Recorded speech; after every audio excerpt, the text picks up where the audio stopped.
Bueno, buena semana. Seguimos aquí con nuestra historia de Colombia en un momento crucial para la historia del país, el plebiscito de 1957, tras la caída de Gustavo Rojas Pinilla. Pasan muchas cosas, pero vamos primero al plebiscito del 57, que ya mencionamos algo de ello. Se acude al pueblo para que diga sí o no está de acuerdo con las reformas planteadas. Mm, el Partido Conservador estaba dividido en, digamos, cuatro partes, tres muy fuertes. Los laureanistas, que llegaban con mucha fuerza, porque Laureano Gómez es quien suscribe el pacto de Benidorm y de Sitges con con Alberto Lleras Camargo. Los ospinistas, que habían sido cercanos a Rojas al principio y luego obviamente oposición para restaurar la democracia colombiana. Los alzatistas, el mariscal Gilberto Alzate Avendaño, aquel hombre de Manizales tan importante de ascendencia marinilla, y un grupo que empieza a distanciarse de Laureano Gómez, cercano a Álvaro, Jorge Leiva. Digamos que ahí están los cuatro sectores del partido liberal, del partido conservador.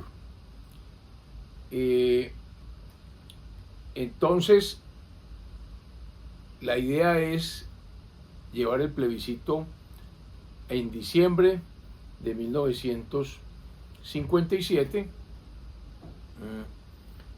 Inicialmente se había acordado que la candidatura presidencial iba a estar en manos de los conservadores, que el candidato presidencial era Guillermo León Valencia, pero esto no le gustaba a Laureano Gómez. Entonces se acuerda que debería depender esa candidatura presidencial de los resultados de las elecciones parlamentarias en 1958, dependiendo de la composición política del Partido Conservador, saldría el candidato conservador. Entonces queda en vilo Guillermo León Valencia. Los dos partidos condenan la violencia pues está exacerbada, una violencia que hay que decir comenzó en 1930, que se acentuó en 1930 con el cambio de régimen de conservadores a liberales. La policía es política y ese cambio hace que se cometan abusos y hay violencia. La violencia del 30 la describe muy bien este libro, La violencia en Colombia, porque se olvida en forma increíble, se olvida. Y miren cómo comienza el libro: antecedentes históricos de la violencia. Colombia ha venido sufriendo el impacto de una dura prueba desde 1930, agudizada desde 1948, eso es cierto, agudizada, pero la violencia comenzó en el 30, en el gobierno de Enrique Olaya Herrera, se agudizó en el 48 con motivo del asesinato de Jorge Eliezer Gaitán, efectivamente, esa es otra época, pero en el 30 hubo hechos luctuosos, tristes, desafortunados.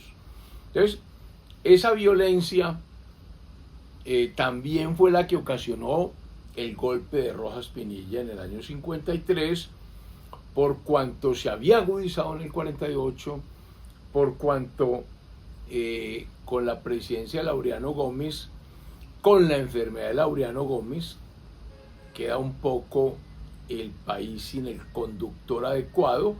El conductor entonces es Roberto Urdaneta Arbeláez por la enfermedad del titular, pero uno no puede gobernar en el palacio y en la cama. Roberto Urdaneta en el palacio, pero el titular es Laureano Gómez. Ahí hay problemas. Entonces, ese año 50, 51, 52, muy complicados, y por eso se crea un ambiente de zozobra en el año 53, y la discrepancia frontal entre Laureano Gómez y Mariano Ospina Pérez, que es la que hace estallar el polvorín y llega a la presidencia en el golpe militar de Gustavo Rojas Pinilla. Rojas Pinilla apaciguó la violencia, por lo menos la de los llanos orientales. Los grandes guerrilleros liberales, Guadalupe Salcedo, Dumar Aljure, Franco Izaza, pero habían otros. Recordemos que mucha guerrilla liberal, grupos de autodefensa, surgieron a partir del asesinato de Jorge Eliezer Gaitán. Eso es también un hecho, que esa realidad ocurrió, y el manejo de eso en los pueblos fue muy, muy complicado. Entonces esas guerrillas de los llanos se entregaron, se ajustaron a los acuerdos de paz, pero hubo otras que no, y estamos hablando del norte del Tolima, del Huila, del Cauca. Recordemos que Tiro Fijo en 1948 estaba en una cárcel en Ibagué, no tenía ni siquiera el mote de Tiro Fijo, y como abrieron las cárceles, pues él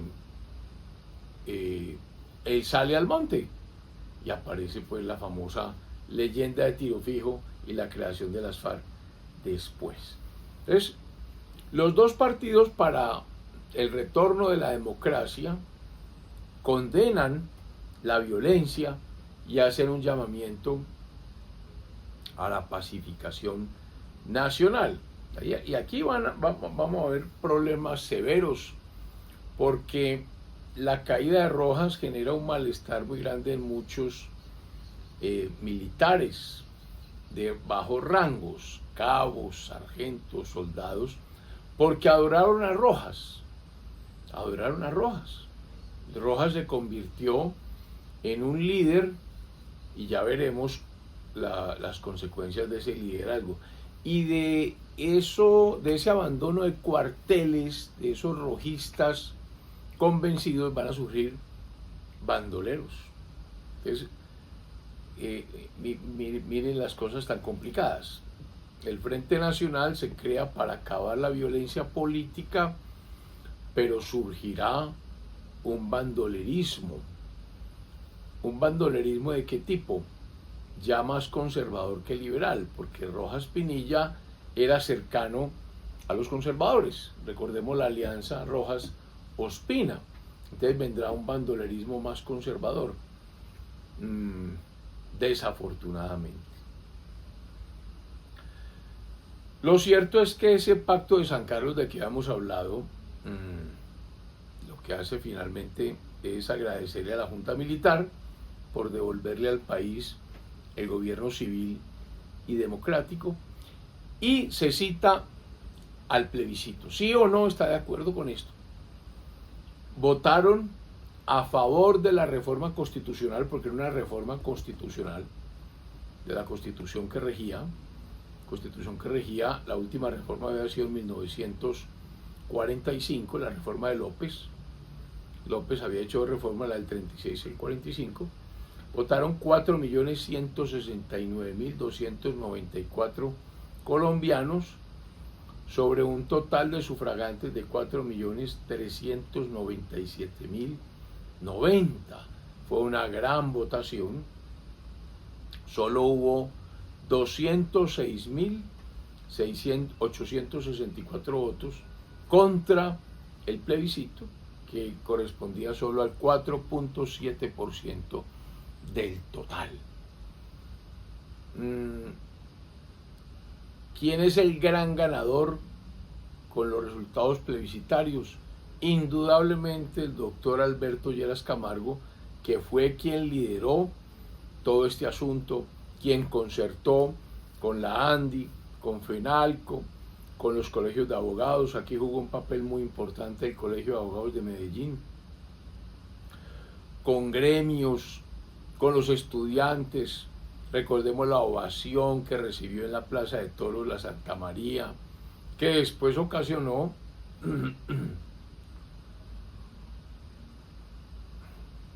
una masacre. ¿Quién se acercó a la iglesia? Ahora, Lleras era una persona con autoridad, había sido presidente y había recibido el mandato a Alfonso López Pumarejo por su renuncia en 1945 por las aventuras de su hijo, Alfonso López Michelsen, y los escándalos que se suscitaron alrededor del hijo del ejecutivo. El escándalo de la Handel, el escándalo de la Telladora Tolima, todas estas cosas que el golpe de Pasto, de que habíamos hablado, del famoso coronel Gil, todas estas cosas hacen que López renuncie y el país queda en manos de Alberto Lleras Camargo. Entonces tenía ese prestigio, entregó la presidencia al partido contrario, al Partido Conservador, en 1946, que fue el que ganó las elecciones. Ospina le ganó a la división entre Gabriel Turbay y Jorge Eliezer Gaitán, y él le entregó. Obviamente las gentes menos cultas consideraron a Lleras como un traidor del Partido Liberal y vulgarmente le gritaban en la calle traidor y tísico, que era el colmo. Pero eso fue, hicieron con Lleras. Entonces el gran ganador del plebiscito del 57, después de haber entregado el poder en 1946, fue Alberto Lleras Camargo. Fue reconocido por tirios y troyanos como el artesano detrás de toda esa victoria. Ahora bien, fruto de este resultado plebiscitario que aceptaba que el Partido Conservador y el Partido Liberal se repartieran el poder durante 3 periodos consecutivos, hubo un grupo molesto y entonces de ahí surge un movimiento dentro del liberalismo que se empieza a apartar de este esquema, que es el MRL, y ahí vienen los MRListas, MRL, Movimiento Revolucionario Liberal, y el gran líder de ese movimiento era nada más y nada menos que Alfonso López Michelsen, el hijo de Alfonso López Pumarejo.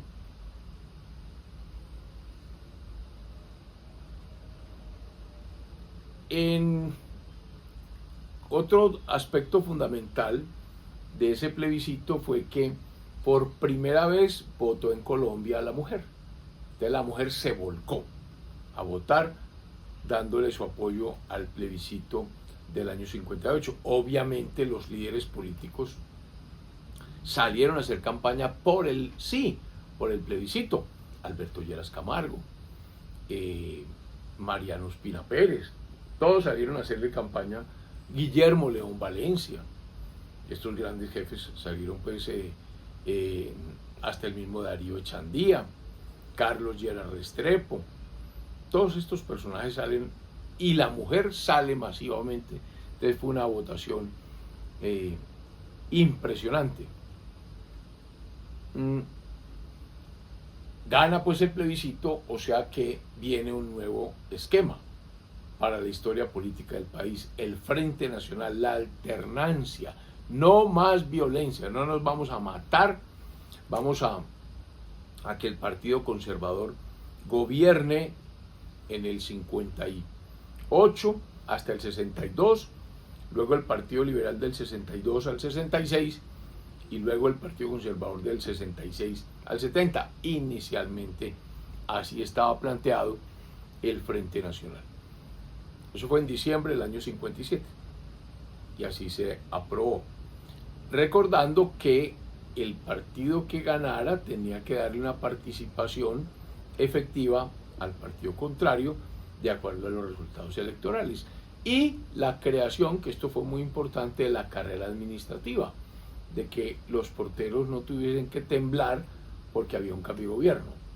O sea, hay cargos políticos, que es lo que llamamos de libre nombramiento y remoción, pero hay cargos que son administrativos, que no tienen por qué cambiar porque cambió, porque alguien ganó las elecciones. Entonces eso también quedó en ese plebiscito del 57. Luego vino las elecciones parlamentarias, que eran fundamentales para definir quién iba a ser el candidato conservador. ¿Iba a ser Guillermo León Valencia o no iba a ser Guillermo León Valencia? El 6 de marzo de 1958 se dan esas elecciones y el gran ganador es el Partido Liberal. El Partido Liberal se consolida con una amplia mayoría, casi cerca del 60% del total de los votos, superando a todas las facciones conservadoras sumadas, al laureanismo, al ospinismo, al alzatismo y a los de Leiva. Pero dentro del conservatismo, el olfato político de Laureano Gómez demostró que estaba acertado y que había que esperar estas elecciones para aceptar o no a Guillermo León Valencia. Por lo tanto, su grupo político, el laureanismo, obtuvo, casi dobló al ospinismo. Entonces, si dobla al ospinismo y el candidato del ospinismo es Guillermo León Valencia, pues obviamente el candidato para las elecciones presidenciales del 58 por el Partido Conservador no va a ser Guillermo León Valencia.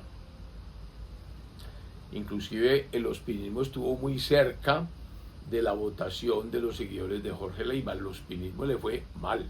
Le cobraron el respaldo a Gustavo Rojas Pinilla. Entonces, obviamente se cae la candidatura presidencial del doctor Guillermo León Valencia, y había un pero. ¿Por qué el Partido Conservador? O sea, efectivamente no había un candidato conservador adecuado, de importancia, de talla, de la confianza de Laureano Gómez para ser presidente. O sea, que no traicionara después a Gómez. El único en quien confiaba Laureano Gómez era Alberto Lleras Camargo, quien había ido a Benidorm, donde se había hecho la declaración de principios, y quien después había ido, después de la caída de Rojas, a Sitges, y ya se había hecho el pacto de lo que debía ser el Frente Nacional. Entonces Laureano dijo, no, yo voy a apoyar, yo lo apoyo a usted, yo creo en usted, doctor Alberto Lleras Camargo, pero yo no puedo aceptar que el Partido Liberal tenga dos presidencias, esta y la del 66, 58-62, luego 62-66 y 66-70. Entonces el Partido Liberal propone una idea, y es ampliar el periodo del Frente Nacional a 4 periodos presidenciales, para que así el Partido Liberal tenga 2 y el Partido Conservador 2, y bajo ese esquema cede Laureano. Ese es el pacto. Por lo tanto, la candidatura de Guillermo León Valencia se hace a un lado, y obviamente el candidato presidencial, con esta reforma constitucional promovida por el Partido Liberal, estableciendo la alternancia en 4 periodos presidenciales, ahí sí se abre la candidatura, se abre el gran camino de la candidatura presidencial del doctor Alberto Lleras Camargo, y se amplía a 16 años la alternancia presidencial, es decir, de 1958 a 1974. Obviamente dentro del Partido Liberal, el MRL, comandado por Alfonso López Miquelsen, plantea una oposición abierta a ese sistema del Frente Nacional, y hace oposición a Lleras Camargo. El Lleras Camargo es el presidente de Colombia, es elegido para el año 58 al año 62, y la política empieza a plantear alternativas. El MRL ofrece un programa alterno, y entonces se utiliza una palabra, SET. ¿Qué significa SET? Salud, educación, techo y tierra. Salud, educación, techo y tierra. SET. Ese es el programa alterno al de Alberto Lleras Camargo. Entonces, Alfonso López Miquelsen define a su grupo como una especie de verdadero heredero de la estirpe popular dentro del liberalismo: salud, educación, techo y tierra. Se quiere apoderar de los sectores populares del Partido Liberal. Eso es lo que hace el MRL. ¿Cuáles son los resultados electorales para cuerpos colegiados? Porque es cada 2 años en esta época. En 1960, o sea, 2 años después de estar ya gobernando Alberto Lleras Camargo, resultados para consejo, diputados, representantes a la Cámara. Pues esos resultados son ampliamente favorables para los sectores liberales de la oposición, o sea, el MRL. Aquí es fuerte, el MRL se vuelve muy importante en este periodo del 58 al 62, y los conservadores que se habían colocado en la oposición. El grupo del MRL obtuvo cerca de la 1/4 parte de la votación liberal. Imagínense el crecimiento, 1/4 parte de la votación liberal, muy importante para un sector que nunca había estado en elecciones. Por primera vez entra a elecciones en 1960, lo que le significó el control de 20 de las 76 curules del liberalismo en la Cámara de Representantes. Eso es mucho. 20 de 76 curules. Los ospinistas lograron, aquí sí hay un repunte del ospinismo fuerte frente a las elecciones del 58, los ospinistas logran el favor de el 55% de los votos conservadores, aproximadamente 600.000 sufragios, y los laureanistas, que habían sido los ganadores antes, solo movilizaron algo más de 1/3 de los electores de su partido. Es decir, la votación, sumada a la votación de todos los grupos oposicionistas, se encuentra que más del 40% de los electores manifestaron su desacuerdo con los programas del gobierno del Frente Nacional o con la continuidad de ese sistema.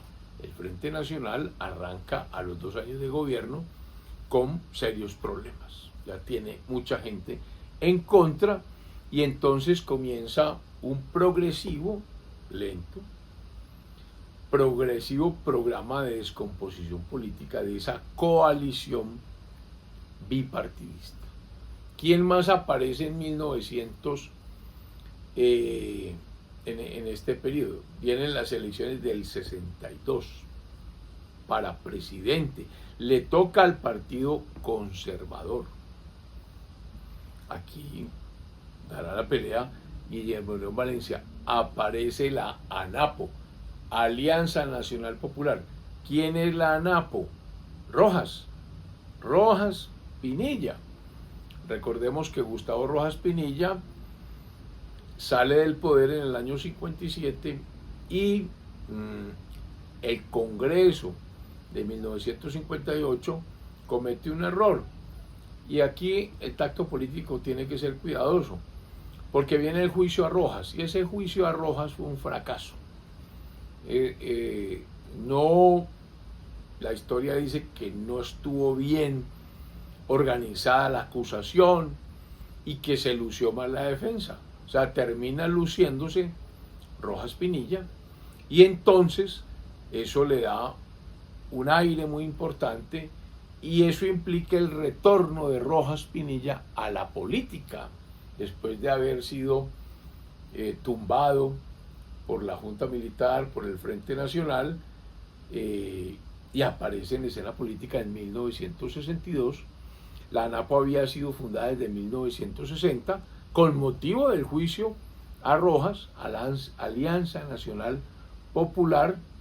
Inicialmente había entrado con 104.829 votos, pero el crecimiento fue exponencial, avasallador. Y su dinámica, una verdadera pesadilla, dice el historiador Gonzalo Sánchez, en una historia de Colombia que publicó Planeta, fue avasallador. La ANAPO en 1964 elevó su votación, se triplica a 309.678 sufragios. Luego en 1966 llega a 523.000 sufragios. En las elecciones presidenciales en el 66 lanza a José Jaramillo Giraldo y obtiene 742.133 sufragios, llegando al cenit en 1970, 19 de abril de 1970, cuando le disputó la candidatura presidencial y generó un gran problema a Misael Pastrana Borrero. Por eso es que surge el famoso M19, Movimiento 19 de abril.